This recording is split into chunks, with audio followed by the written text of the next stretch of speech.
नमस्कार मित्रांनो, Maharashtra nursing officer या युट्यूब चॅनलमध्ये आणि त्रिशूला एमसीक्यू सिरीज मध्ये आपलं स्वागत आहे. आपण आज आलेलो आहोत एपिसोड नंबर किती? एपिसोड नंबर आहे 31. ज्यांनी पण पहिल्यांदा बघताय कुठनं सुरुवात करायचं त्रिशूलाची पहिल्यापासून 31 पर्यंत असं सिरियल वर जायचं. त्याच्या सोबत तुम्हाला बनवायचं आहे शॉर्ट नोट्स. परत एकदा तुम्हाला गरज पडणार नाही बाबा, असे पद्धतीने तुम्हाला काय नोट्स बनवायचं आहे. आणि आपलं सिरीज चालू आहे कटलं THO महाराष्ट्र स्पेशल एपिसोड आपलं चालू आहे. कशामुळे? जे आपलं येणाऱ्या एक्झाम साठी. बघा ह्याच्यामध्ये आपण काय काय कव्हर करणार आहेत. North 10, CHO Maharashtra, DMER, DHS, CRE, RRP, ESIC आणि आपले नर्सिंग फील्ड मधले सर्व जे कॉम्पिटेटिव्ह एक्झाम आहे सगळ्यांना आपण टार्गेट करत जाणार आहोत. चला ह्याच्यामध्ये आपण नर्सिंग मधले आपले सर्व जे सब्जेक्ट आहेत त्याचं इन्क्लूड असणार आहे. ही कम्प्लिटली मराठीमध्ये असणार आहे. ओके, चला मग आपण काय करूया, सुरुवात करूया एपिसोड नंबर 31 ची. ओके, चला अगोदर काय करायचं, व्हिडिओला लाईक करायचं आहे आणि कॉमेंटमध्ये तुम्ही फीडबॅक देऊ शकता. फीडबॅक द्यायचा आहे आणि काही क्वेरी असेल तर तुम्ही विचारू शकता. रिलेटेड नर्सिंगचा आपला अभ्यास काही पण असो, ॲडव्हर्टाइजमेंट बद्दल वगैरे. आणि जे विद्यार्थी तुमचं बघा तुमचं मित्रमैत्रिणी कोणी असेल DMER, DHS, CHO ची तयारी करत असेल तर त्यांना काय करा, की आपलं चॅनल आहे टीम MNO ही तुम्ही रेफर करू शकता बरं का. त्याच्यासोबत काय करायचं, पहिल्यांदा कोणी आलंय यांनी सबस्क्राईब करायचे, त्याच्यासोबत बेल आयकॉन दाबायचे. कारण शक्यतो काय तुम्हाला ज्यावेळी व्हिडिओ येतील तुम्हाला इंटिमेशन भेटणार आहे, म्हणजे नोटिफिकेशन भेटणार आहे. ओके, चला मग आपण सुरुवात करूया एपिसोड नंबर 31 ची. बघा काय म्हणते, पहिली क्वेश्चन हे आहे एपिसोड नंबर 30 मधलं मी तुम्हाला दिलतो क्वेश्चन. एकदम फेवरेट टॉपिक आहे कोणाचे, जे CHO साठी. ड्युरेशन बघा काय विचारते यांनी, ड्युरेशन ऑफ कॉन्ट्रासेप्टिव्ह प्रोटेक्शन. काय प्रोटेक्शन विचारते कॉन्ट्रासेप्टिव्हचे आफ्टर 1 DMPA इंजेक्शन. आता काय म्हणते यांनी, तुम्हाला DMPA इंजेक्शन दिलेलं आहे किती, 1 डोज. त्याच्यानंतर ही किती टाइम साठी म्हणजे किती ड्युरेशन साठी ही कॉन्ट्रासेप्टिव्ह प्रोटेक्शन करणार आहे, प्रिव्हेंट करणार आहे प्रेग्नन्सी, असं विचारतंय. पहिलं ऑप्शन मध्ये दिलेलं आहे 1 महिना, 2 महिना, 3 महिना, 6 महिना, असे 4 ऑप्शन दिलेले आहे. याच्याबद्दल आपल्याला माहिती पाहिजेच, कारण ही बघा ही डंपा आपण काय म्हणतो याला, DMPA ला डंपा पण म्हणा, डिंपा म्हणा, काय पण म्हणा, पण लक्षात ठेवायचं आहे. कारण ही काय सब सेंटर मधनं तुम्ही काय करावं लागतं, ह्याला इंजेक्शन ऍडमिनिस्ट्रेशन करावं लागते. म्हणजे तुम्हाला सगळी माहिती असायलाच पाहिजे थोडी ह्याच्याबद्दल. बघा जे इम्पॉर्टंट टॉपिक आहे आणि तुम्ही वर्किंग मध्ये गेल्यावर, म्हणजे बघा मी ऑलरेडी CHO म्हणून वर्क केलेलं आहे, मला थोडी माहिती आहे थोडाफार, एवढी पण नाही माहिती बरं का. मी काय करणार आहे, जे इम्पॉर्टंट आहे तुम्हाला माहिती असायला पाहिजे, ह्याच्याबद्दल तुम्हाला कोणी विचारू शकते. तसं जे गोष्टी आहे तुम्हाला काय सांगतो मी डिटेलमध्ये सांगतो, आणि जे वर्ण माहिती पाहिजे तुम्हाला, ह्याच्याबद्दल थोडी तरी माहिती असायलाच पाहिजे. जे गोष्टी आपण काय करूया थोडक्यात बघूया. ओके, ही डिंपा खूप महत्वाचं आहे, आपण थोडे डिटेलमध्ये बघूया. याच्याबद्दल मी आणलेलं तरी पण. ओके, बघा पहिले आपण जेवढं माहिती आहे मी तेवढं सांगतो. DMPA काय, DMPA डंपा म्हणजे काय, D म्हणजे डिफोर्ट मेट्रॉक्सी, प्रोजेस्ट्रॉन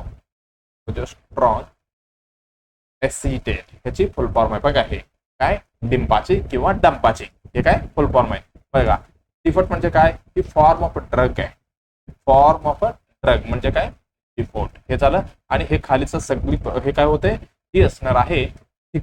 कसे, एकदम थोडी थिक आणि स्लो. बघा थिक पण आहे आणि स्लो काय करणार आहे, रिलीजिंग. ते पण कसं, लॉंग ऍक्टिंग म्हणजे खूप दिवस चालणार आहे. किती दिवस चालणार आहे, लॉंग ऍक्टिंग इंजेक्शन आहे. कोण, ही डंपा. लक्षात आलं.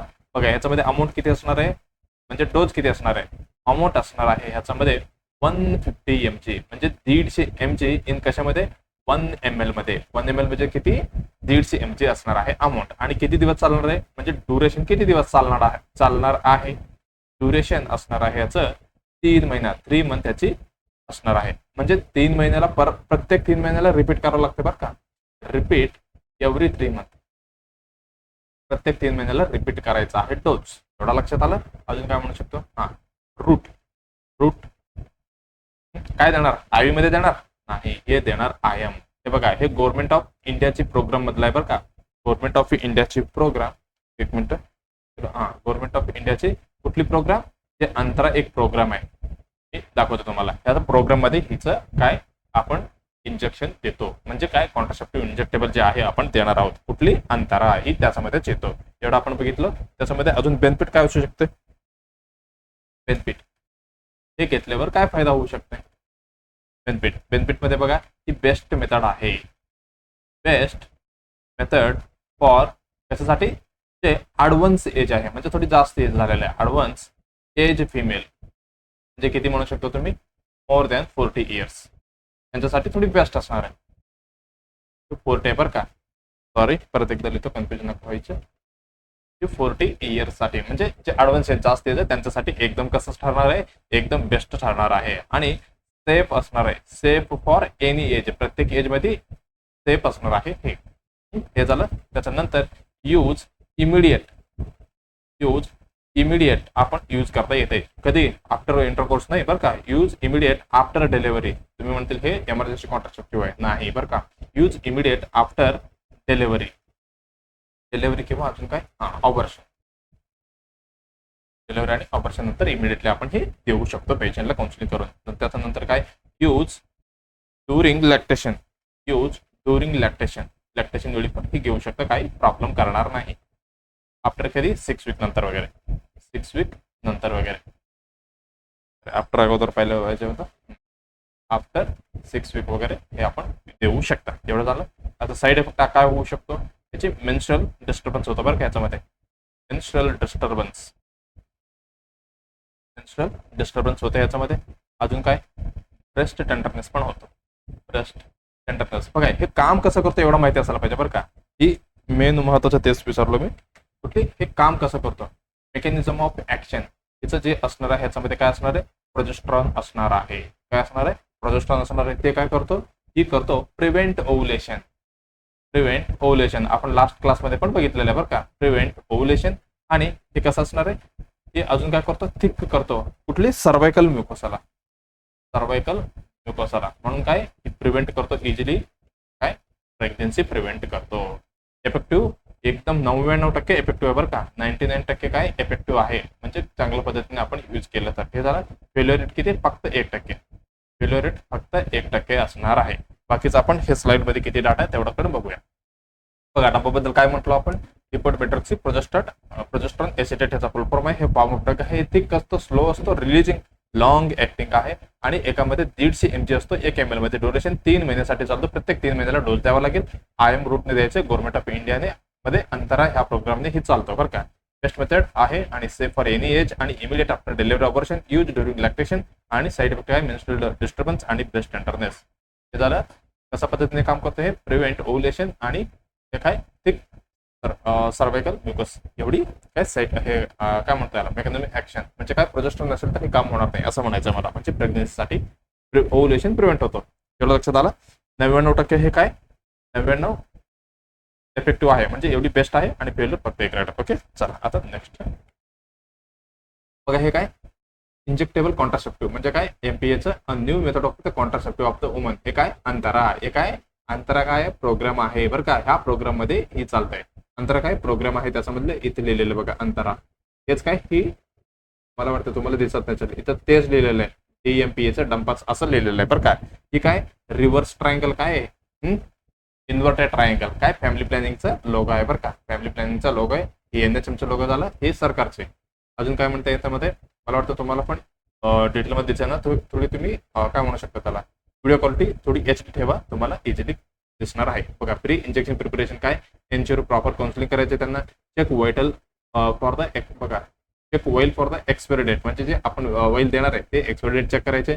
आणि शेक वेल डिझॉल्व मायक्रो, म्हणजे एकदम असं शेक करायचं त्याला. आणि इफ वेल इज कोल्ड रब बिटवीन द पम्प्स. बघा ही जे इंजेक्टेबल आहे वेल ह्याचं येतो डंपाचे, हे आपण नॉर्मल टेम्परेचरमध्ये ठेवणार आहे, स्टोरेजमध्ये नाही ठेवणार बरं का. हे पण लक्षात असतं. आणि इफ वेल इज कोल्ड असं रब करायचे. Wash hands with soap and द्यायचं अगोदर. Ensure push the syringe with the withdrawing the solution, म्हणजे एकदा चेक करून बघायचं कडून. हे झालं ऍडमिनिस्ट्रेशन इंजेक्टेबल कॉन्ट्रासेप्टिव्ह. हे काय म्हटलं यांनी, क्लेम द साईन करायचं. हे सगळी नॉर्मल फंडा झालं, हे तुम्हाला माहितीच आहे. अजून काय म्हणू शकतो, फॉलोअप केअर. हे कोण करणार आहे, periods home visit by the, हे काय पिरियडिक म्हणजे एक सिलेक्टेड दिवस आशाताई करणार आहे. आणि टेलिफोन फॉलोअप केअर वगैरे घेऊ शकतात. हे झालं. आणि पोस्ट इंजेक्टेबल तुमचं काय, do not massage the injection site. Massage नाही करायचे. डू नॉट गिव्ह हॉट काय fermentation for the injection site. काही गरम नाही द्यायचे. Ask client remain the facility for the 5 to 10 minutes after recovery injection, म्हणजे 5-10 मिनिटं बसा तुम्ही नंतर जाऊ शकता. हे काय हे पॅम्पलेट मधलं इन्फॉर्मेशन प्रोव्हाइड आहे ते सांगतो तुम्हाला बरं का. ही सगळी तुम्हाला माहिती असायला पाहिजे. मला वाटतं तुम्हाला सब सेंटरमध्ये सगळे पॅम्पलेट देणार आहे तुम्हाला बरं का. हे झालं. त्याच्यानंतर अजून काय म्हटलेलं इकडे अजून इन्फॉर्मेशन जे महत्त्वाचं काय what is the injectable contraceptive, हे काय असते सगळे नॉर्मल फंडा दिलेलं आहे हे तुम्हाला सगळं माहिती असायला पाहिजे. अजून काय इम्पॉर्टंट होतं इथं एक राहिले का बघा. हे काय डू नॉट रेफ्रिजरेट, बघा हे काय ऑलवेज स्टोर इन रूम टेम्परेचरमध्ये ठेवायचं आहे, कोल्डमध्ये नाही ठेवायचं. ओके चला, हे आपण प्रत्येक 3 महिन्याला देणार आहोत. प्रत्येक किती 3 महिन्याला, म्हणजे काम 3 महिन्याचं करतो. अजून एक राहिलं. आता समजा एक पेशंट आले, उत्तर कुठले उत्तर आपण बघूया पहिले. 3 महिन्याला आपण प्रत्येक वेळी देणार आहे. आता एक पेशंट आले, तुम्ही भयानक हुशार आहे. तुम्ही काय केलं ऑफिसर, एक पीएनसी मदरला तुम्ही काय केलं काउन्सिलिंग केलं बाबा. काउन्सिलिंग केल्यानंतर काय झालंय त्यांनी पहिला कुठलं समजा आपण जानेवारीमध्ये तुम्ही 1 तारखेला दिले डोस, मग काउन्सिलिंग करून 1 तारखेला दिलं. आता नेक्स्ट किती जानेवारी म्हणजे किती जानेवारी फेब्रुवारी मार्च. आता एप्रिल 1ला तुम्ही काय द्यायला पाहिजे नेक्स्ट डोस द्यायला पाहिजे, ते पण दिलं तुम्ही करेक्ट. आता परत 3 महिन्याला कधी देणार एप्रिल मे जून. आता 1 जुलैला तुम्ही द्यायला पाहिजे. पण ती आई म्हणते सर मला काय 2 बच्चू आहे, पण ती अजून मला एक म्हणजे काय प्रेग्नेन्सी म्हणजे कन्सिव्ह व्हायचं आहे, म्हणजे अजून एक बच्चू पाहिजे त्यांना. त्यावेळी तुम्ही काय करणार बघा. तुम्हाला अगोदर त्यांना सांगायला पाहिजे बाबा ही काय ही इरिव्हर्सेबल आहे. सॉरी इरिव्हर्सेबल नाही बरं का, रिव्हर्सेबल आहे. पण किती दिवसानंतर कन्सिव्ह होऊ शकते, मग त्यांना सांगायचं आहे 9 महिने लागते बरं का रिव्हर्सेबलला व्हायला. एकदा आपण सोडलं तर म्हणजे काय एंड केलं तर गॅप ही म्हणजे समजा त्यावेळी तुम्ही जुलैला नाही घेतलं, आता 1 एप्रिलच लास्ट डोज आहे. लास्ट डोज पासून 9 मंथ लागतं ह्याला रिव्हर्सेबल होण्यासाठी. हे पण तुम्हाला माहिती असायला पाहिजे. ओके चला, हे काय 3 महिना आपलं उत्तर झालं. ओके आता नेक्स्ट व्हिडिओकडे आपण जाऊया. ओके हे सगळे पॅम्पलेट वगैरे तुम्ही डिटेलमध्ये वाचून घ्या बरं का. ही काय ही आपले तुमचं काय HW मध्ये भेटणारच आहे. चला नेक्स्ट क्वेश्चन काय म्हणते बघा. क्लायंट काय करतो कंप्लीट करतोय बरं का. कुठे राईट लोअर, अरे बापरे राईट लोअर क्वाड्रंट ऑब्डोमिनल पेन आहे. पटकन तुमच्या लक्षात काय आला पाहिजे अपेंडिसायटिस. आणि हे काय अजून काय पेशंटला नोजिया आहे, वॉमिटिंग आहे. विच इंटरव्हेन्शन इजंट अप्रोप्रिएट म्हणजे हे कामाचं नाहीये असं म्हणता येत नाही. इजंट अप्रोप्रिएट हे आपण करू शकत नाहीये बघा. काय म्हणते ऑफरिंग द क्लिअर फूड्स, काय द्यायचं पेशंटला एकदम क्लिअर फूड द्यायचं. आणि obtaining the urine specimen collect करायचं. Obtaining a blood specimen for the complete blood म्हणजे सीबीसी चेकिंगसाठी काय करायचं ब्लड घ्यायचं.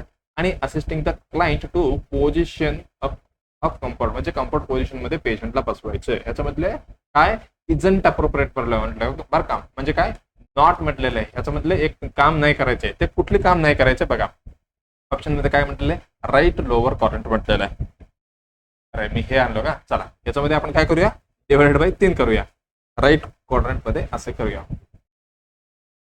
नाही होत आहे एकच मिनिट परत एकदा ट्राय करूया. हे जी मी लाईन भरतो बघा याला तुम्हाला काय समजायचं आहे ही मेन रेषा आहे म्हणून समजायचं आहे. ओके बघा हे काय राईट साईड झालं हे लेफ्ट साईड झालं. राईट हे लेफ्ट. ठीक आहे right upper quadrant right lower quadrant ही लेफ्ट अप्पर क्वाड्रंट. ठीक आहे लेफ्ट लोअर क्वाड्रंट. एवढं लक्षात आलं. मग पेशंटचं पेन कुठं होत आहे राईट लोअर क्वाड्रंट मध्ये. राईट लोअर क्वाड्रंट म्हणजे इकडे ह्या एरियामध्ये आहे. त्याच्यामध्ये काय काय बघा राईट लेग मध्ये काय काय येते अपेंडिक्स आणि सिकम आहे. मग इथे आपल्याला डायरेक्टली डाऊट यायला पाहिजे राईट लोअर म्हटल्यावर काय यायला पाहिजे अपेंडिसायटिस असू शकतो. एवढं लक्षात आलं. बघा आता क्लायंटचं डायग्नोस झालंय का बघा. क्लायंट इथे डायग्नोस पण नाही झालं. राईट लोअर क्वाड्रंट म्हटले पण क्लायंट डायग्नोस आहे का क्लायंट अनडायग्नोस्ड आहे. डायग्नोस्ड आहे असं पण नाही की ह्याला अपेंडिक्सच झालंय. आपण अंदाज लावू शकतो फक्त अंदाज लावले बरं का. हे झालं. त्याच्यानंतर अजून काय करू शकतो पेशंटला अब्डोमिनल पेन आहे नोजिया आहे वॉमिटिंग आहे. बघा अब्डोमिनल पेन आहे अजून काय नोजिया आहे वॉमिटिंग आहे. व्हिच इंटरव्हेन्शन आता काय करायचं आहे बघा. त्याच्यामध्ये पेशंटला एनबीएम ठेवणं खूप महत्वाचं असतो बरं का. आपल्याला आयडियाच नाहीये असू शकतं ना अपेंडिसायटिस. बघा एनबीएम ठेवणे खूप ही गरजेचं आहे. कशासाठी in case of lower quadrant मध्ये आपल्याला थोडं सगळ्यांना लक्षातच आहे अपेंडिसायटिस होऊ शकतो. पण अपेंडिसायटिस असं मॅनेजमेंट असं आहे की मेडिसिन दिल्यावर कमी होते का नाही. याला काय गरज आहे सर्जरीची गरज असतो बरं का. सर्जरी निडेड आहे म्हणून आपल्याला काय याचं अगोदरचं प्लॅनिंग करून आपल्याला काय ठेवायचं आहे पेशंटला एनबीएम ठेवणे खूप गरजेचं आहे. NBM in case of surgery required in case of surgery treatment required झाला असेल तर गरज पडेल म्हणजे त्याच्यामुळे काही प्रॉब्लेम यायचा नाही. म्हणजे काय, आपण पेशंटला एनपीएम ठेवणे खूप महत्वाचा असतो. ओके, एवढं लक्षात आलं.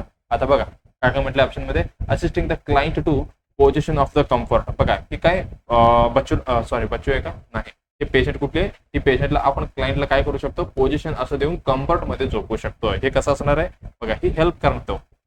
हेल्प आपण कम्फर्ट मध्ये ते पेशंटला ठेवलं तर पेशंटला काय होणार आहे, हेल्प रिड्यूस पेन आणि एन्झायटी कमी होऊ शकतो. एन्झायटी कमी होऊ शकतो कशामध्ये, ज्या पेशंटला आपण कम्फर्ट मध्ये ठेवलं तर एन्झायटी तर कमी होणार आहे. हे गेलं. आणि हे करणार आहे का, हे नाही करणार आहे का आपण, नाही, हे करू शकतो आपण. आणि ऑप्टेनिंग द बघा ब्लड स्पेशल, आता सीबीचे चेक करायचं म्हणते त्यांनी, येस आपण सीबीचे चेक करणार, त्याच्यामध्ये तर आपल्याला डब्ल्यूबीसी काउंट जास्त असेल तर समजून घ्यायचं, हा बाबा काय पेशंटला इन्फेक्शन झालंय, हे पण गरजेचं आहे, आपण करूया, हे पण आपल्याला करायचं आहे. पण ह्याने काय म्हटलंय, नाही करायचं. ऑप्टेनिंग द युरिन स्पेशल, बघा युरिन स्पेशल पण आपण चेकिंगसाठी किंवा डायग्नोसिससाठी कुठल्या पण प्रोसिजरसाठी आपण पाठवू शकतो, युटीआय इन्फेक्शन वगैरे असेल तर, मग हे पण बरोबर असणार आहे. त्याच्यामध्ये काय म्हटलंय, ऑफर क्लिअर लिक्विडचा, आपण फूड द्यायचं आहे का, नाही. पेशंट कंप्लेंट आहे अब्डोमिनल पेन आणि नोजिया पण आहे, वॉमिटिंग आहे आणि त्याच्यासोबत राईट लोअर कॉर्नरमध्ये अब्डोमिनल पेन असल्यामुळे पेशंटला आपण एनपीएम ठेवणे खूप महत्वाचं असतं. In case of surgery required झालं असेल तर आपल्याला 6 to 8 आवर एनपीएम ठेवावं लागते. 6 to 8 hour nil by mouth असं ठेवावं लागते अनेस्थेशिया देण्यासाठी. हे झालं. त्याच्यानंतर मग आपल्याला ऑप्शन डायरेक्टली कळते, हा बाबा एकदम पहिलं उत्तर काय, आपल्याला नाही करायचं आहे, म्हणजे काय पेशंटला एनपीएम ठेवायचं आहे. असं पण होऊ शकते बरं का, आपण जे आपलं जीआयटी वगैरे सगळं निवांत आहे, म्हणजे काय एवढी पेरिस्टाटिक मुवमेंट नाही करताय. आता समजा इन केस ऑफ आपण काही फ्लूड दिलो, म्हणजे लिक्विड्स दिलो, काही जेवण दिलो, तर काय ते परत ऍक्शन मध्ये होऊन ते जास्त काय थोडी सिव्हिअर कंडिशन मध्ये जाऊ शकते बरं का. म्हणून कधी पण अब्डोमिनल पेन वगैरे असेल तर आपण थोडी अवॉइडच करायचं. ओके, एवढं लक्षात आलं. पहिलं उत्तर एकदम आपलं बरोबर ठरलं आहे. ओके, चला आता नेक्स्ट क्वेश्चन कडे आपण जाऊया. हा बघा, हे काय, हे तुम्हाला आणलं होतं मी, हे तर गेलं, याचे पण लक्षात ठेवा बरं का. हे काय, मी जे कॉटन आणलं होतं ते पण तुम्हाला विचारू शकतात. राईट, हे काय राईट साईड झालं, हे लेफ्ट साईड झालं. मधलं कुठला, अम्लिकल रिजन वरचं आहे, त्याच्या वरचे एपिगॅस्ट्रिक, खालचा हायपोगॅस्ट्रिक. लक्षात असं ठेवायचा, अम्लिकल रिजन त्याच्यावरचं एपिगॅस्ट्रिक, खालचा हायपोगॅस्ट्रिक. राईट साईड लेफ्ट साईड दोन राहिलं बघा. वरचे कुठला हायपोकॉन्ट्रॅक्ट, इकडे राईट झालं, इकडे लेफ्ट हायपोकॉन्ट्रॅक्ट झालं. त्याच्यानंतर lumbar, right lumbar left lumbar, त्याचं एकदम शेवटला iliac, right iliac left iliac, असं लक्षात ठेवायचं बरं का. एवढं झालं. आता नेक्स्ट क्वेश्चन काय म्हणते आपण बघूया. मला वाटतं एकदम इझी काय क्वेश्चन आहे, सगळ्यांनी पटपट उत्तर देतील. हा बघा, उत्तर देऊ बघा, कुठली उत्तर बरोबर असणार आहे बघा. इंटरनॅशनल म्हणतंय आंतरराष्ट्रीय वुमन्स डे सेलिब्रेटेड ऑन, ही क्वेश्चन असले विचारू शकतात बरं का जीके मध्ये. ते काय, international women's day is celebrated on 12 जानेवारीला, 8 मार्चला, 10 ऑक्टोबरला, 1 डिसेंबरला. कधी साजरा करणार आहेत आपण, कुठली दिवस, वुमन्स डे म्हणजे काय, महिला दिवस, आंतरराष्ट्रीय महिला दिवस कधी आपण सेलिब्रेट म्हणजे साजरा करणार आहोत. पहिल्या ऑप्शन मध्ये काय दिलेलं आहे, 12 जानेवारी दिलेलं आहे. 12 जानेवारी आपण कशासाठी यूज करतो, म्हणजे त्या दिवशी काय करणार आहे आपण, काय करणार आहे त्या दिवशी, सगळ्यांना माहिती आहे 12 जानेवारी काय, 12 जानेवारी स्वामी विवेकानंदचं काय बर्थडे आहे. बर्थडे म्हणजे काय, स्वामी विवेकानंद जयंती, स्वामी विवेकानंदांचे यांची जयंती असतो त्या दिवशी. त्या दिवशी आपण काय म्हणून साजरा करतो, नॅशनल युथ डे म्हणून, राष्ट्रीय नॅशनल युथ डे म्हणून आपण साजरा करतो. युथ डे म्हणून आपण साजरा करतो कधी, 12 जानेवारीला एव्हरी इयर, म्हणजे प्रत्येक वर्षी 12 जानेवारीला आपण स्वामी विवेकानंद यांच्या जयंती दिवशी काय करणार आहे आपण, नॅशनल युथ डे म्हणून आपण साजरा करणार आहोत. मग वुमन्स डे आले का, नाही गेलं. आता नेक्स्ट काय, 8 मार्च. 8 मार्च काय, ही 8 मार्च दिवशी आपण काय करणार आहोत, आंतरराष्ट्रीय महिला दिवस म्हणून साजरा करणार आहोत. कुठले, आंतरराष्ट्रीय, आंतरराष्ट्रीय पण इंटरनॅशनल पण, राष्ट्रीय नाही, नॅशनल म्हणजे राष्ट्रीय, राष्ट्रीय बरं का, इंटरनॅशनल म्हणजे आंतरराष्ट्रीय, इंटरनॅशनल. हे इंटरनॅशनल वुमन्स डे आपण ह्या दिवशी साजरा करणार आहे. डायरेक्ट आपलं उत्तर भेटलं इथे, ह्या दिवशी आपण वुमन्स डे आपण साजरा करणार आहोत. एकदम उत्तर बरोबर कुठले असणार आहे, 8 मार्च. बाकीचं काय बघा, 10 ऑक्टोबर दिलेलं आहे. 10 ऑक्टोबर दिवशी आपण काय करणार आहे, हा दिवशी असणार आहे mental health day. Mental health day आपण साजरा करणार आहोत, मेंटल हेल्थ डे. ते झालं 10 ऑक्टोबर बद्दल. आता 1 डिसेंबर ऑलरेडी आपण प्रिव्हियसली डिस्कस केलेलं आहे. 1 डिसेंबरला आपण काय करतो, AIDS day, national AIDS day आपण सेलिब्रेशन करतो. National AIDS day, AIDS day लक्षात ठेवा बरं का. एड्स डे आपण सेलिब्रेशन करणार आहोत. म्हणजे आपलं उत्तर कुठलं गेलं? Women's day 8 March, 12 March youth day, 10 October हे काय mental health day, 1 December AIDS day. अशा पद्धतीने आपण साजरा करणार आहोत. उत्तर कुठले असणार आहे? दुसरं उत्तर एकदम बरोबर असणार आहे. ओके, चला आता नेक्स्ट क्वेश्चन काय म्हणते आपण बघूया. बघा काय म्हणते, विच ड्रग, कोणती ड्रग आहे, शुडंट गिवन, बघा हे द्यायचं नाही आहे आपल्याला, shouldn't given by way of an endotracheal tube. बघा आपल्याला काय करायचंय, हे खाली दिलेले ड्रग घ्यायचं आहे. कशाने? थ्रू, म्हणजे way of an endotracheal ET ट्यूबने द्वारा आपण देऊ शकतो. पण एक ड्रग सोडून जे कुठले ड्रग आहे आपलं विचारताय त्यांनी.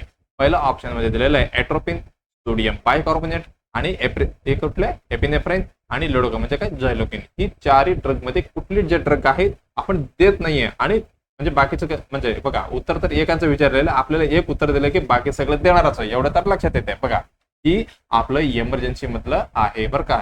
जे सीएचओ मध्ये इमर्जन्सी पण टॉपिक आहे बरं का, त्याच्यामधले हे असलं क्वेश्चन येऊ शकतात. बघा आपण थोडक्यात डिस्कस करूया इमर्जन्सी मधलं.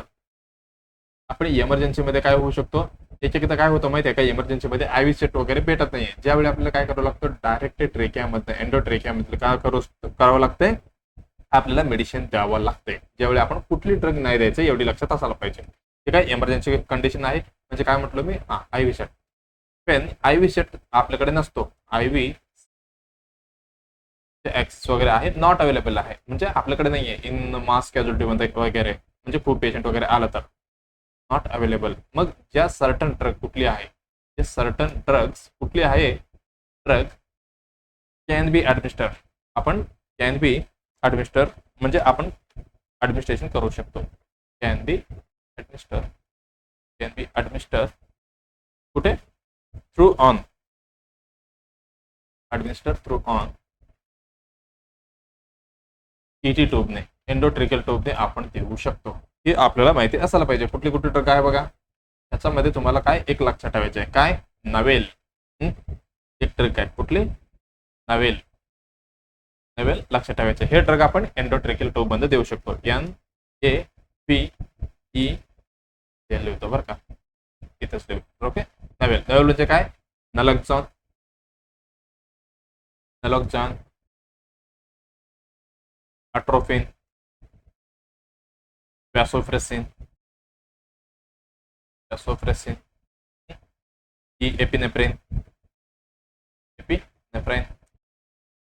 लिडोकाइन म्हणजे काय, झॅलोकाइन. ही सगळे आपण ड्रग जे आहे आपण इझिली काय करू शकतो, ही ऑब्झर्व थ्रू द, कुठे ऑब्झर्व होणार आहे, थ्रू द लंग्स थ्रू हे सगळे ऑब्झर्व होते बरं का. पेन वाया द ईटी ट्यूब, आपण ईटी ट्यूबने दिलं तर हे सगळे काय होणार आहे, ऑब्झर्व होणार आहे. म्हणजे ऑब्झर्व होतं आतमध्ये, कुठे, ते आपलं लंग्स मध्ये बरं का. पण त्याच्यामध्ये कुठली ड्रग नाहीये बाय, म्हणजे कुठली ड्रग नाहीये जे म्हणजे काय, आपलं जे ईटी ट्यूब मध्ये टाकल्यानंतर जे लंग्स मध्ये ऑब्झर्व होणार नाहीये. बघा ह्याच्यामध्ये ऑप्शन कुठले अट्रोपिन होते का, हेच एकदम बरोबर सर. एपिनेफ्रिन होते का, एकदम बरोबर. झॅलोकिन होते का, एकदम बरोबर. आता राहिलं कुठलं, सोडियम बायकार्बोनेट. कुठली, सोडियम बायकार्बोनेट ही आपण देणार नाहीये का, याचं रिजन तुम्हाला असायला पाहिजे माहिती.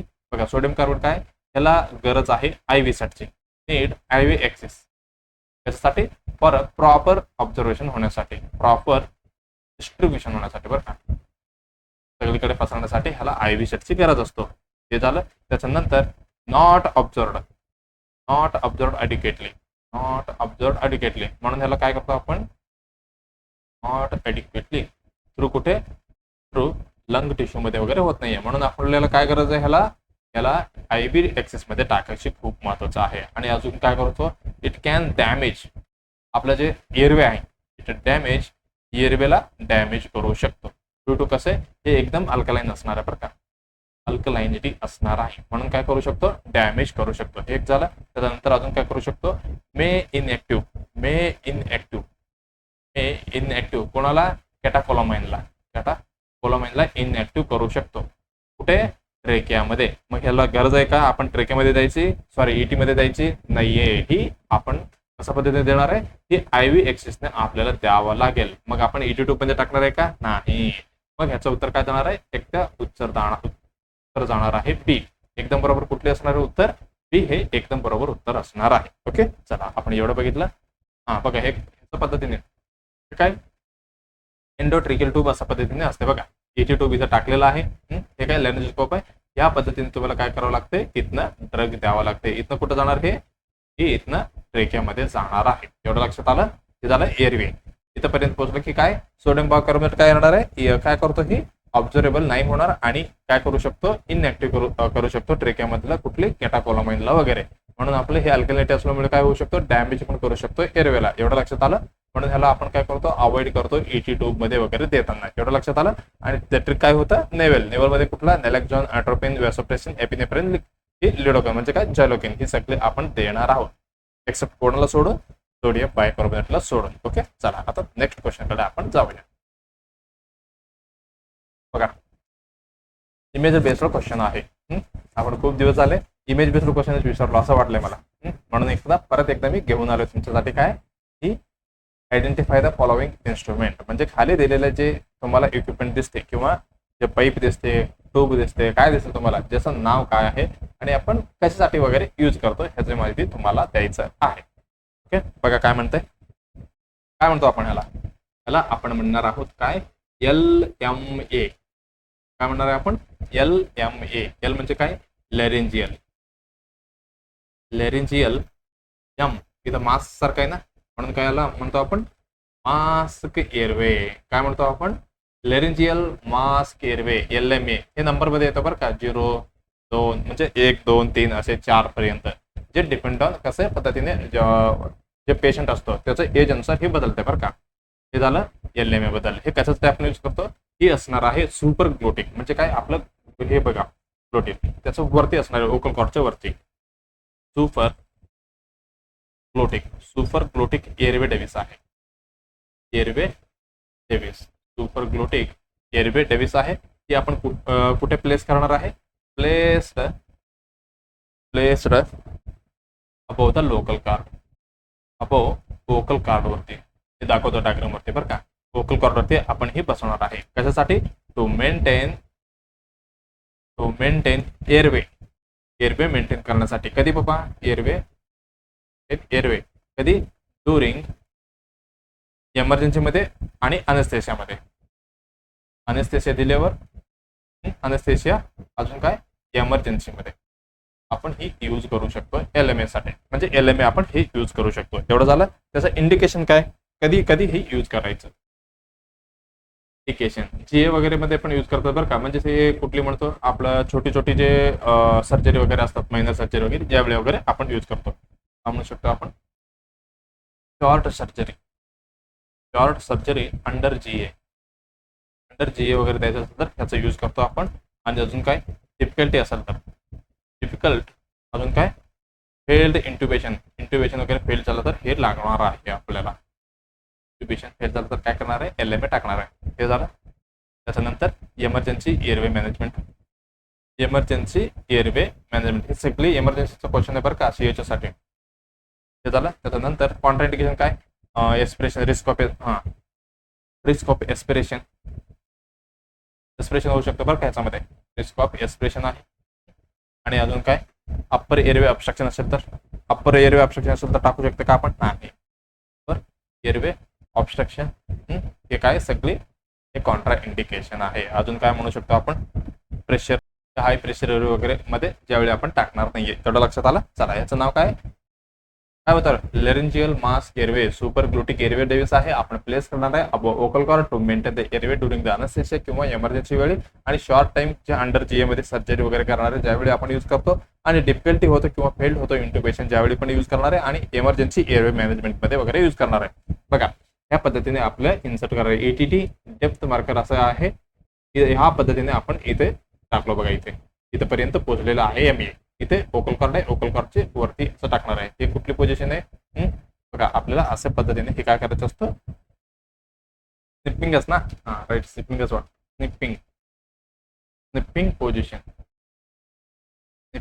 आहे बरं का. ह्या पद्धतीचं पोझिशन देऊन आपण इंटिबेट करणार आहे. हे काय झालं, त्याचा सक्शन होल आहे इकडे पुढे.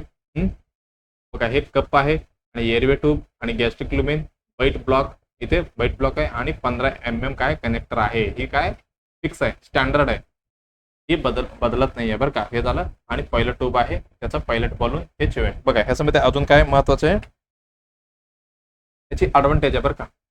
ॲडव्हान्टेज काय म्हणजे एकदम काय म्हणू शकतो, इझी आणि फास्ट मध्ये होते बरं का. हे इझी अँड फास्ट इन्सर्शन, 3 मिनिटात काम करू शकता तुम्ही अनेस्थेशियावाले लोक.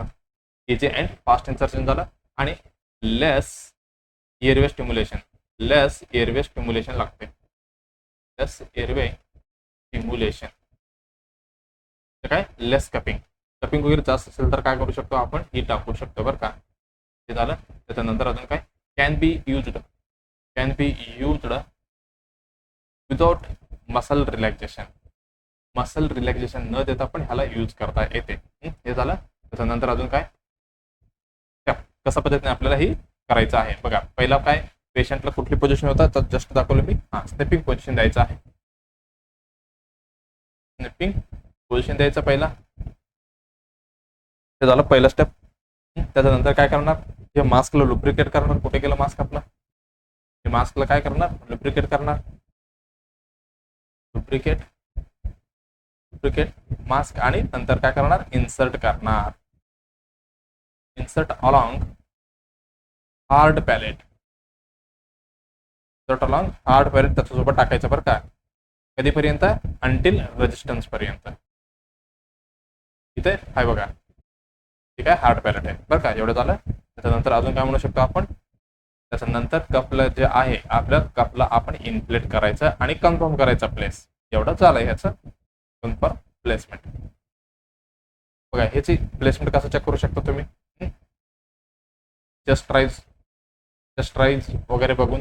आणि अजून काय, कॅप्नोग्राफी म्हणजे ते प्रेशर मोजून, कॅप्नोग्राफी वगैरे करून तुम्हाला ही प्लेसमेंट काय करावं लागते, कन्फर्म करण्यासाठी मदत होणार आहे. एवढं आपण बघितलं. मला वाटतं बस एवढी नॉलेज याच्याबद्दल, LMA बद्दल एवढं फक्त रिव्ह्यू करून घ्या. लेरेंजियल मास्क एअरवे आहे, सुपरग्लोटिक एअरवे डिव्हाइस आहे, place both vocal cord to maintain the airway during कधी अनेस्थेशिया आणि इमर्जन्सीमध्ये. इंडिकेशन काय, कमी टाइम लागते ज्यावेळी, आणि डिफिकल्टी झाला तर इंट्युबेशनला ज्यावेळी, आणि इमर्जन्सीमध्ये.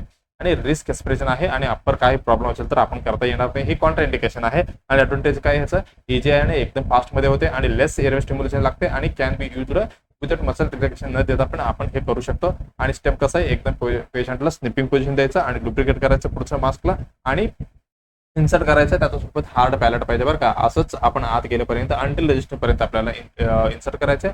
आणि त्याच्यानंतर इनप्लेट द कप आणि कन्फर्म करायचं बाबा प्लेस बरोबर वोकल कॉर्डचं खालीच बसलंय का नाही. एवढं झालं की बस झालं. ही सगळी कशाबद्दल, आपलं LMA बद्दल झालं. आता नेक्स्ट क्वेश्चन कडे आपण वळूया. काय म्हणते बघा, एक क्वेश्चन,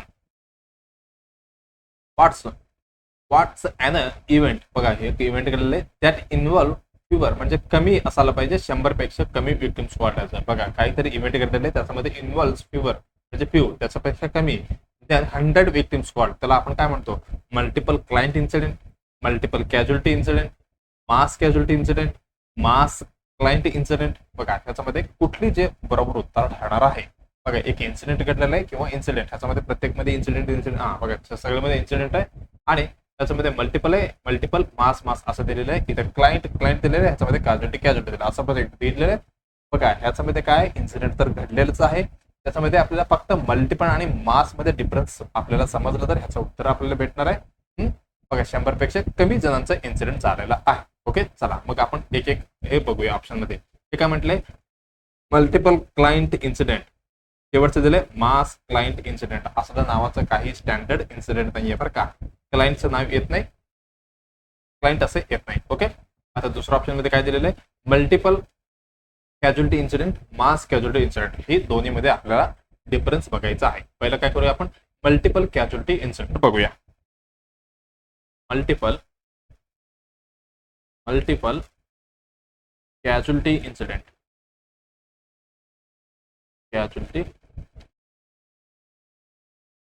कॅज्युअलिटी बरोबर आहे, इन्सिडेंट त्याच्याबद्दल आपण अभ्यास करूया.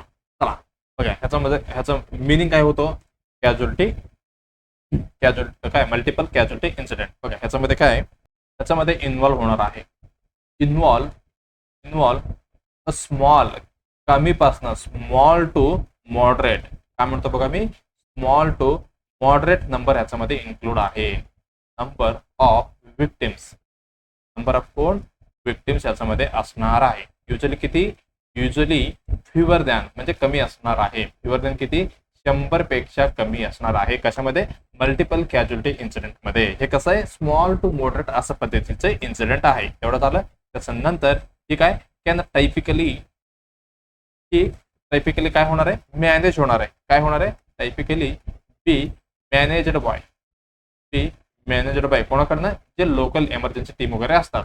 लोकल एमर्जन्सी सर्व्हिसेस असते, सर्व्हिसेस मध्ये काय होणार आहे, मॅनेज होणार आहे. विदाउट कोण, लार्ज स्केल एक्सटर्नल सपोर्ट शिवाय. एक्सटर्नल सपोर्ट म्हणजे काय, त्यांना बाहेरचं जे सपोर्ट आहे त्यांना नाही पाहिजे. म्हणजे ही काय एकदम छोटी इन्सिडेंट आहे. Involve the small to moderate number of incident आहे. युजली म्हणजे काय, युजली फिवर दॅन 100 पेक्षा कमी लोकांचं इन्सिडेंट आहे. आणि can typically be managed by the local emergency सर्व्हिसने मॅनेज होते. असं पण नाही की बाबा हे काय लार्ज स्केल पाहिजे. एवढं लक्षात आलं. एक्झाम्पल काय म्हणू शकतो तुम्ही, बस ऍक्सिडेंट.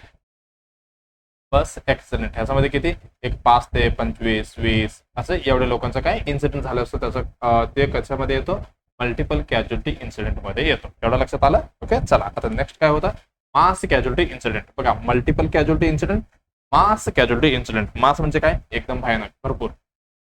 मास casualty incident, mass casualty incident ह्याच्यामध्ये किती जण इन्व्हॉल्व्ह होणार आहे, ह्याच्यामध्ये इन्व्हॉल्व्ह होणार आहे, इन्व्हॉल्व्ह लार्ज पॉप्युलेशन. बरं का, लार्ज नंबर ऑफ विक्टिम्स ह्याच्यामध्ये काय होणार आहे, इन्व्हॉल्व्ह होणार आहे. युजली किती म्हणू शकतो आपण, आता जस्ट म्हटलं किती, त्याच्यामध्ये काय होतं, मल्टिपल मध्ये 100 पेक्षा कमी होतं, इथं 100 पेक्षा जास्त असणार आहे. विक्टिम्स मोर दॅन 100 विक्टिम पेक्षा जास्त असणार आहे. मग त्याला गरज आहे का, दॅट ओव्हरहेल लोकल रिसोर्स, म्हणजे लोकल जे रिसोर्स आहे तिथनं काय सांभाळणार नाहीये. रिसोर्सेस ना होणार नाहीये. म्हणजे ह्यांना काय पाहिजे, रिक्वायर आहे, गरज आहे, रिक्वायर एक्सटर्नल सपोर्ट पाहिजे, दुसरीकडनं सपोर्ट पाहिजे. एवढी मोठी काय झालेलं आहे, इन्सिडेंट घडलेला आहे, स्टेट असो नॅशनल असो. ह्या म्हणजे ह्या टाइमला त्यांना दुसरे जे एक्सटर्नल फोर्स असतात त्यांचं गरज पडतो. एक्झाम्पल काय म्हणू शकतो, भूकंप वगैरे झालं तर, अर्थक्वेक. म्हणजे किती, 100 पेक्षा जास्त जणांना काय इन्सिडेंट मध्ये त्यांनी काय गंभीर वगैरे झाले, म्हणजे काहीतरी इन्सिडेंट घडलेले आहे. त्यावेळी काय लागतंय, बाहेरचं रिक्वायर आहे. मग आपलं उत्तर भेटले का आपल्याला. बघा, मल्टिपल कॅज्युअलिटी मध्ये लेस दॅन 100 होता, पण त्याच्यामध्ये काय मोर दॅन 100 असा पद्धतीचं होता. ओके, एवढं लक्षात आलं. आपलं उत्तर कुठलं आहे मग, आता इथं काय म्हटलं होतं त्यांनी, फिवर दॅन म्हटलं होते, म्हणजे कमी आहे. म्हणजे काय, ही आपलं एकदम उत्तर बरोबर असणार आहे. मल्टिपल कॅज्युअलिटी इन्सिडेंट मास मध्ये किती, मोर दॅन 100 होता. मग हे केलं, मग राहिलं आपलं दुसरं उत्तर एकदम बरोबर असणार आहे. ओके, चला एक्झाम्पल आहे. हे काय, बस ऍक्सिडेंट आहे. हे कशाचे एक्झाम्पल आहे, ही मल्टिपल कॅज्युअलिटी इन्सिडेंटची एक्झाम्पल आहे. इथं काय अर्थक्वेक झालेलं आहे, हे कशाचं आहे, की मास कॅज्युअलिटी इन्सिडेंट आहे. लक्षात आलंय का, एवढं लक्षात ठेवलं तरी बस आहे. ओके, चला आता नेक्स्ट क्वेश्चन कडे आपण जाऊया. काय म्हणते बघा, नेक्स्ट क्वेश्चन, द नर्स. बघा काय केलेलं आहे, नर्स ऍडमिनिस्ट्रेशन केलेलं आहे, म्हणजे दिलेलं इंजेक्शन किती, 50 mg ऑफ द कॅप्टोप्रिल. बघा काय, हे कॅप्टोप्रिल काय, प्रिल, लास्टला प्रिल तर काय लक्षात आणायचं, ACE inhibitors. Wien the physician order 25 mg. अरे बापरे, बघा ऑर्डर केले किती, 25 mg, पण दिलेले किती नर्सने, 50 mg, म्हणजे काय डबल दिलेले डोज. आणि काय म्हणते ते पण TID मध्ये. आणि what is the best action for the nurse to take. आता चुकून झालेलं आहे त्यांच्याकडनं, चुकून कळलं काय माहिती, त्याच्यामध्ये काय झालं, नर्सने 50 mg कॅप्टोप्रिल दिलेला आहे, म्हणजे मेडिसिन दिलेलं आहे. कुठले इंजेक्शन मध्ये दिलेलं काय माहित नाही, म्हणजे काय दिलेला आहे त्यांनी. किती ऑर्डर होता 25 mg, पण दिले किती, बघा आपण इथे लिहून घेऊया. ऑर्डर किती होता, ऑर्डर होता किती कॅप्टोप्रिलची, 25 mg TID होता, कुठली, कॅप्टोप्रिल. कॅप्टोप्रिल काय म्हटलं मी, AAC ही इनहिबिटर्स आहे. इनहिबिटर्स काय AC इनहिबिटर्स आहे TED. मग ॲडवाइज हे ऑर्डर केलं, पण ऍडमिनिस्ट्रेशन काय केलं यांनी, स्टाफनर्सनी आपल्या नर्सिंग ऑफिसरनी काय केलंय, 50 mg दिलेलं आहे. म्हणजे काय झालं, हे एकदम डबल झालं, डबल डोस दिलाय. हे काय डबल डोस दिलेला आहे म्हणजे काय, इथं मेडिकेशन एरॉर झालेला आहे. काय झालं इथे, मेडिकेशन एरॉर म्हणजे चांगल्या पद्धतीने नाही दिले. म्हणजे काय म्हणू शकतो आपण, ओव्हरडोस, जास्त डोस दिलेला आहे. मेडिकेशन ओव्हरडोस झाले. त्याच्यामध्ये आता जेवढं सांगितलं होतं त्याच्यापेक्षा डबल दिलेलं आहे. हा टाइमला बघा, हे आपण तर रोबोट नाहीये. कधी कधी काय होते, आपल्याला न कळता, आपलं इंटेन्शन नसतो, त्यावेळी काय होते, एक एक चुका करतात. पण असं पण नाही की आपण सगळे परफेक्ट असतो बरं का. असे कंडिशनमध्ये आपल्याला काय करायला पाहिजे त्याच्याबद्दल आपल्याला माहिती असायला पाहिजे बरं का. बघा आता काय झालेलं आहे, जे डोस होता आपण डबल दिलो, आता हे आपलं चूक झालंय. चला आता काय करायचंय, मेडिकेशन एरर झालंय, आता नेक्स्ट प्रोसिजर आपलं काय असायला पाहिजे, त्याची एक सिस्टमॅटिक आहे.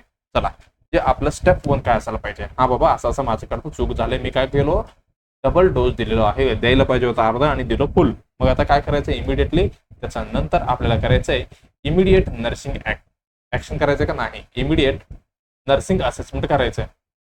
हा बाबा मी तर दिलेलं आहे, आता पेशंटला काय झालंय का नाही आणि व्हायटल्स वगैरे चेक करायचं. त्याच्यामध्ये काय म्हणू शकतो आपण, व्हायटल सायन्स चेक करायचं आहे. त्याच्यामधले बीपी, बीपी बरं का, ते कॅप्टोप्रिल कसं आहे, त्याच्यामध्ये रिस्क ऑफ हायपोटेन्शन आहे बरं का, ऑफ हायपोटेन्शन डोस दिलं तर, कारण ही बीपी कमी करतो बरं का. हे झालं बीपी बघायचं. आणि हार्ट रेट, त्याच्यामध्ये टेकी पण झालेला असतो किंवा काय ब्रेडिकार्डिया पण होऊ शकतं, याला बघायचं आहे व्हायटल सायन्स मध्ये. अजून काय म्हणू शकतो, हे झालं. त्याच्यानंतर सिमटम्स पण बघायचं आहे.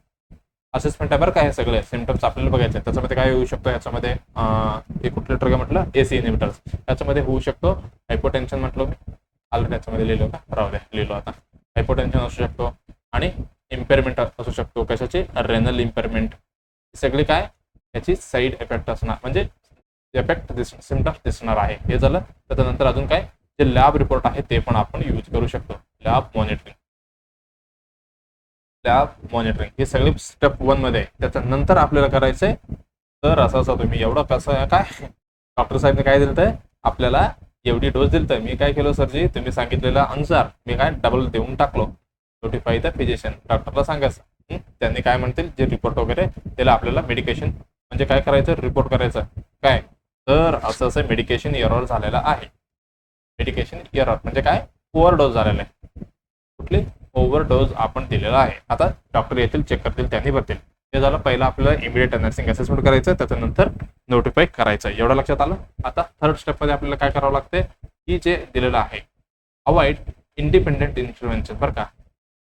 आता डॉक्टर यायला टाइम आहे बरं का. इंडिपेंडेंट इंटरव्हेन्शन म्हणजे आपण स्वतःहून स्वतंत्र, काय आपल्याला स्वातंत्र्य भेटलं म्हणून आपण काय पण करायचं असतं का, नाही. ही सगळे आपल्याला अवॉइड करायचं आहे. काय, ऍडजस्ट डोस.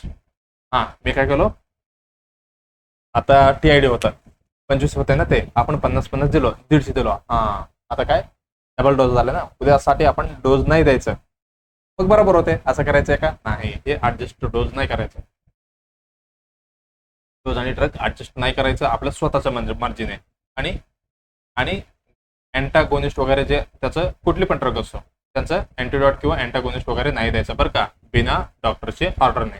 ते झालं. त्याच्यानंतर अजून काय, बाबा आता दिलो, बघू काय होते का नाही, हो झालं तर आपण सांगू डॉक्टरना, नाहीतर बघूया, गेलं आपलं, मिटलं चूक. असं करायचंय का, नाही. Wait to see what happen. बाबा काय होते असं बघायचं नाही बरं का, ही रिपोर्ट करायचं, डॉक्युमेंटेशन करायचं. कारण काय आपल्याला पाहिजे, इम्पॉर्टंट आहे, safety is priority. Safety is कसं, पेशंटचं सेफ्टी काय प्रायोरिटी असतो बरं का आपल्यासाठी. ही आपली नर्सचं काम आहे. ते झालं त्याचं. आता नंतर काय करणार, फोर्थमध्ये आपण डॉक्युमेंटेशन करणार. असं काय एक्झॅक्ट एरर काय झालं, म्हणजे काय ओव्हरडोस झालेलं आहे, मेडिकेशन एरर वगैरे काय चुक झालं असेल तर आपल्याला काय करायचं, एरर नोट करायचं आहे, डॉक्युमेंटेशन करायचं आहे. हे झालं. त्याच्यानंतर अजून काय करू शकतो, पेशंट फाइंडिंग वगैरे काय भेटलं तर, असेसमेंट करताना वगैरे भेटलं तर ते करायचं. आणि अजून काय ऍक्शन टेकन, काय काय आपण केलं बाबा, असं असं डॉक्टरना फोन केलो, असं असं सांगितलं, त्यांनी आल्यावर असं असं मेडिसिन दिलं, हे सगळे आपल्याला लिहून ठेवावं लागेल. कारण हे काय, हे सगळे कशामध्ये येतो, लिगल आणि इथिकल मध्ये येतं बरं का. केस केला तर तुम्ही काय उत्तर द्यावं लागेल तुम्हाला, लिगल इथिकल हे झालं. आणि क्वालिटी एश्युरन्स वगैरे ह्याच्यामध्ये येत आहे. म्हणून हे आपल्याला करायचं आहे काय डॉक्युमेंटेशन. त्याच्यानंतर काय लास्ट स्टेप काय पेशंट सेफ्टी बघायचं. हा बाबा पेशंटला काय नाही झालं ना, आपण सेफ्टीबद्दल त्याचं पेशंटला हे करायचं म्हणजे ॲडव्हर्स इफेक्ट वगैरे येते का आणि हायपोटेन्शनमध्ये वगैरे जातं का ही सगळी आपल्याला बघायचं आहे. ओके, एवढं लक्षात आलं.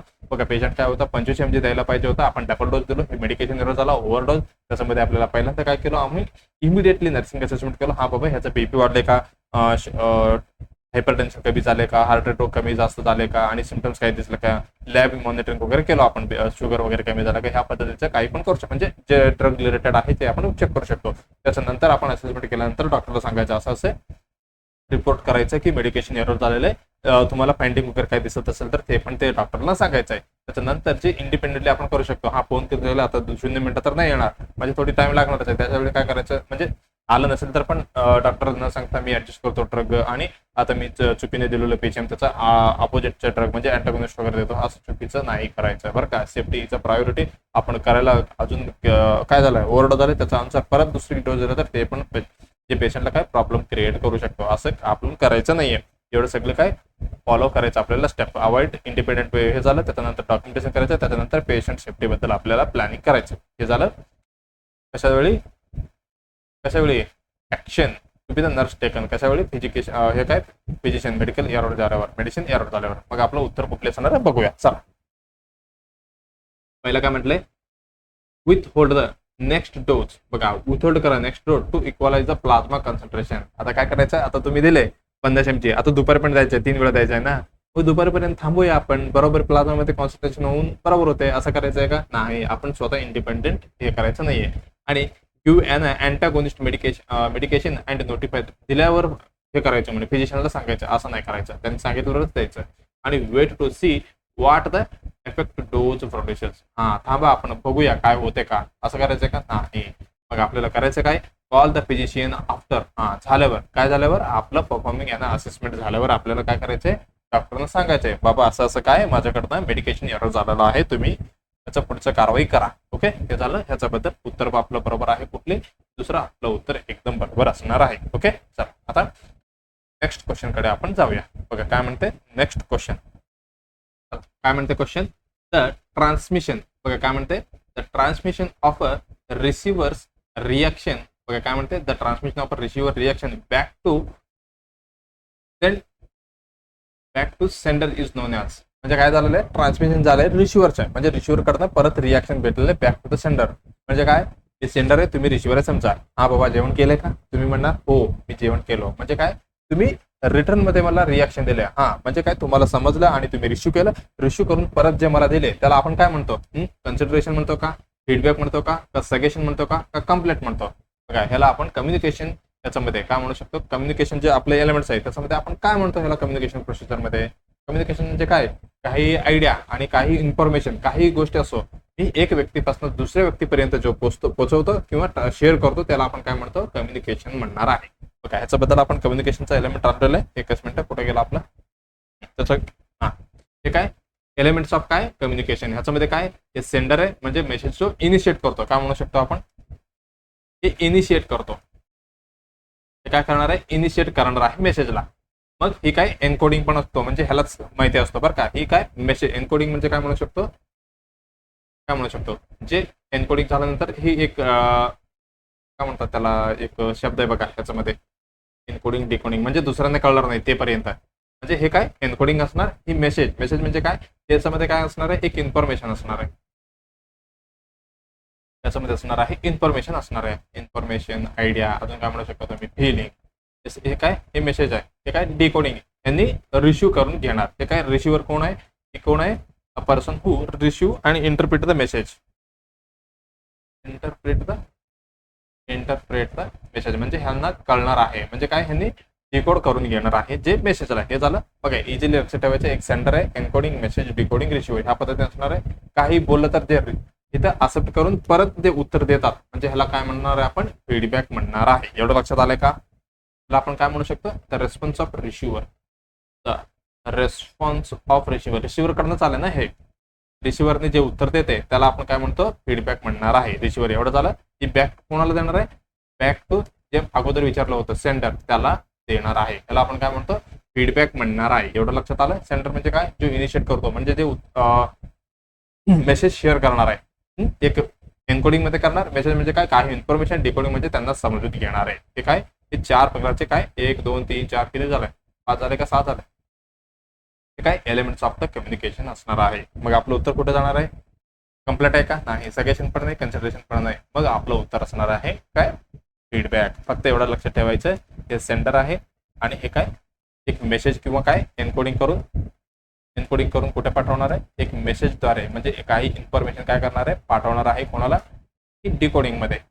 डिकोडिंग झाल्यावर काय, जे पेशंटला कळणार, म्हणजे जे पेशंट म्हणतो बघा, जे रिसिव्हरला कळणार, जे रिसिव्हरला समजत येतं, हा बाबा तू जेवण केलं का, हा जेवणचं हे काय एन्कोडिंग करून इथे मेसेज आला, एक इन्फॉर्मेशन आहे, विचारल्यानंतर डिकोडिंग त्यांनी समजला, बाबा हा असं विचारलंय. पण त्यांनी परत हे सेंटरला काहीतरी इन्फॉर्मेशन दिलं, म्हणजे रिटर्न मध्ये दिलं, त्याला आपण काय म्हणणार आहे, फीडबॅक म्हणणार आहे. एवढं लक्षात असलं तरी बस. हे कम्युनिकेशन इम्पॉर्टंट आहे तुम्हाला IEC मध्ये, इन्फॉर्मेशन एज्युकेशन. अजून काय IEC कम्युनिकेशन, ही कम्युनिटीमध्ये खूप काय इम्पॉर्टंट टॉपिक आहे बरं का, हे तुम्हाला लक्षात असायला पाहिजे. ह्याच्यामधलं जे बॅरियर असो, ही सगळी माहिती असायला पाहिजे. ओके, चला आपलं उत्तर भेटलं का, आपलं उत्तर आहे तिसरं. त्याच्यासोबत काय, एवढं आपण डायग्राम बघितलेलं आहे. ओके, चला तुम्हाला नेक्स्ट एपिसोडसाठी, आपलं एपिसोड 32 साठी एक MCQ आहे. त्याच्यापर्यंत तुम्हाला काय करायचं, उत्तर द्यायचं आहे बाबा. बघा, a nurse is assessing the level of consciousness. कशासाठी, लेवल ऑफ कॉन्शियसनेस चेक करताय in the patient who has recently experienced head injury. पेशंटला काय झालं, हेड इंजुरी झाले. द फीचर ऑफ द काय ग्लासगो कोमा स्केल, म्हणजे काय GCS स्केल, म्हणजे स्कोर विचारतात. Would be the indicate more severe इम्पेअरमेंट of the conscious, म्हणजे पेशंट कसं एकदम सिव्हिअर आहे. कुठलं जे स्कोर आहे त्याच्यामध्ये पेशंट सिव्हिअर असतो असं विचारताय. ओके, तुम्हाला काय करायचे, कॉमेंटमध्ये उत्तर द्यायचं आहे. ओके, चला आपण ह्याच्यामध्ये 1 2 3 एक्स्ट्रा क्वेश्चन जास्त घेतलेले आहे कम्पॅरेटिव्हली जे प्रिव्हियस क्लासेस होते बरं का. चला मग आपण नेक्स्ट व्हिडिओमध्ये परत जे बघा, असं पण नाही की मी फक्त एक 15-20 क्वेश्चन, एक 30 क्वेश्चन पण घेऊ शकतो एका तासामध्ये, पण असं नाही व्हायला पाहिजे की त्याच्याबद्दल तुम्हाला माहितीच नसायला पाहिजे. जे इम्पॉर्टंट आहे मी तुम्हाला जे एक्सप्लेन करून सांगणार बरं का. हे झालं. तुम्हाला काय करायचं, व्हिडिओला लाईक करायचे आणि कॉमेंटमध्ये फीडबॅक द्यायचा आहे. तुम्हाला काय वाटतंय बाबा ह्या व्हिडिओबद्दल आणि त्रिशूला सिरीजबद्दल, आणि येणाऱ्या आपला काय CHO साठी काय काय इम्पॉर्टंट आहे त्याच्याबद्दल. आपलं कुठली सिरीज चालू आहे, टार्गेट CHO चालू आहे बरं का. त्याच्याबद्दल पण तुम्हाला काही क्वेरी असेल तर तुम्ही विचारू शकता. आणि जे तुमचं मित्रमैत्रिणी कोणी असेल CHO DMER DS साठी तयारी करत असेल तर त्यांना काय, जे आपलं चॅनल रेफर करायचं आहे EHS. ओके, आपण फक्त मराठीमध्येच क्लासेस घेतोय बरं का. जे मराठी विद्यार्थी आहे नर्सिंगचे त्यांच्यापर्यंत काय पोहोचवायचं काय, ही तुमच्याकडे काय जबाबदारी आहे बरं का. त्याच्यासोबत काय करायचंय, सबस्क्राईब करायचंय, त्याच्यासोबत बेल आयकॉन प्रेस करा. शक्यतो काय तुम्हाला जेणेकरून काय काय म्हणू शकतो मी, इंटिमेशन म्हणजे नोटिफिकेशन भेटणार आहे. आपण ऑलरेडी व्हॉट्सअप, टेलिग्राम, हे काय इंस्टाग्राम, हे सगळीकडे अवेलेबल आहे, तुम्ही फायदा घेऊ शकता. ओके, चला मग लास्ट तारीख किती आहे आपला, 4 CHOची लास्ट तारीख किती आहे, 4/12/2025 आहे. तेपर्यंत तुम्ही सगळे काय ऍप्लिकेशन भरायचं. असं नाही बाबा मी 4 तारखेलाच करतो, असं नाही करायचं बरं का. मग आपण लवकरात नेक्स्ट व्हिडिओमध्ये, म्हणजे येणारे कुठली आता याचं त्रिशूल झाल्यानंतर आता मी परत आपल्याला भेटूया आपण लवकरच कशामध्ये, टार्गेट CHO सिरीजमध्ये. तेपर्यंत अभ्यास करत राहा, कधी पण पॉझिटिव्ह माइंडमध्ये राहा आणि मॅक्झिमम जेवढा टाइम भेटतो तेवढा अभ्यास करा आणि रिव्हिजन करत राहा. आणि काही क्वेरी असेल तर आम्हाला कोणाला पण तुम्ही विचारू शकता. ओके, मग अभ्यास करत राहा. धन्यवाद. परत नेक्स्ट व्हिडिओमध्ये आपण भेटूया.